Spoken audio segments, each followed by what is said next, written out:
محسن العلوم کی جانب سے شائع شدہ کتاب حیات اقبال میں علامہ اقبال کے بارے میں ایک واقعہ درج ہے۔ سن 1920 میں ایک روز اقبال کو ایک خط ملا جس میں لکھا تھا کہ نبی محترم کے دربار میں آپ کی ایک خاص جگہ ہے جس کی آپ کو خبر نہیں۔ اگر آپ درج ذیل وظیفہ پڑھنا شروع کریں تو آپ کو نبی اکرم کے دربار میں اپنے مقام کا ادراک ہو جائے گا۔ خط پر کاتب کا نام و پتہ درج نہیں تھا، لہذا اقبال نے کسی کی شرارت سمجھتے ہوئے اسے اہمیت نہ دی۔ چند روز وہ خط پڑھا رہا، پھر ادھر ادھر ہو گیا۔ اس خط کے چند ماہ بعد ایک روز عجیب واقعہ پیش آیا جس کے بارے میں اقبال نے اپنے صاحب اسرار غالب کو بذریعہ خط آگاہ کیا۔ لکھتے ہیں، پرسوں کا ذکر ہے، ایک پیرزادہ کشمیر سے مجھ سے ملنے آیا۔ اس کی عمر تقریباً 30-35 سال ہوگی۔ شکل سے شرافت کے آثار معلوم ہوتے تھے، گفتگو سے ہوشیار، سمجھدار، پڑھا لکھا آدمی معلوم ہوتا تھا، مگر بیشتر اس کے کہ وہ مجھ سے کوئی گفتگو کرے، مجھ کو دیکھ کر بے اختیار زارو قطار رونے لگا۔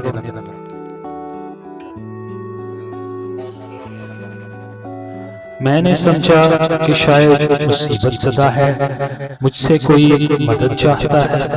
استفسار حال کیا تو کہنے لگا کہ کسی کی مدد کی ضرورت نہیں، مجھ پر خدا کا بڑا فضل ہے۔ میرے بزرگوں نے خدا کی ملازمت کی اور میں ان کی پینشن کھا رہا ہوں۔ رونے کی وجہ خوشی ہے نہ کہ غم۔ مفصل کیفیت پوچھنے پر اس نے کہا، نوگام میں جو میرا گاؤں سری نگر کے قریب ہے، میں نے عالم کشف میں نبی کریم کا دربار دیکھا۔ صف نماز کے لیے کھڑی ہوئی تو حضور سرور کائنات نے پوچھا کہ محمد اقبال آیا ہے یا نہیں۔ معلوم ہوا کہ محفل میں نہیں تھا۔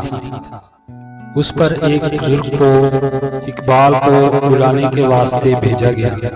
تھوڑی دیر کے بعد میں نے دیکھا کہ ایک جوان آدمی جس کی داڑھی ملی ہوئی تھی اور رنگ گورا تھا، ماں ان بزرگ کے صف نماز میں داخل ہو کر حضور سرور کائنات کے دائیں جانب کھڑا ہو گیا۔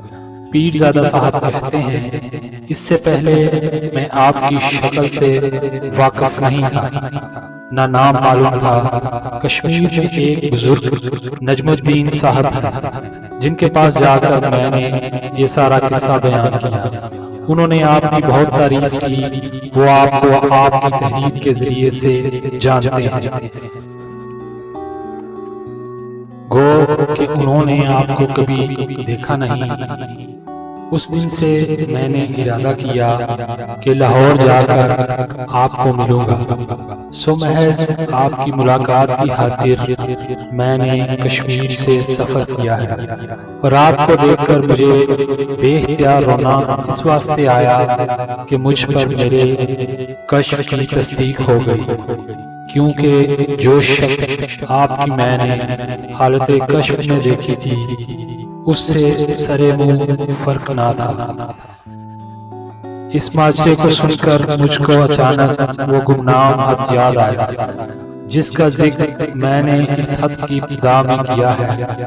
مجھے سخت ندامت ہو رہی ہے اور روح نہایت کرب و اضطراب کی حالت میں ہے کہ میں نے کیوں وہ خط ضائع کر دیا۔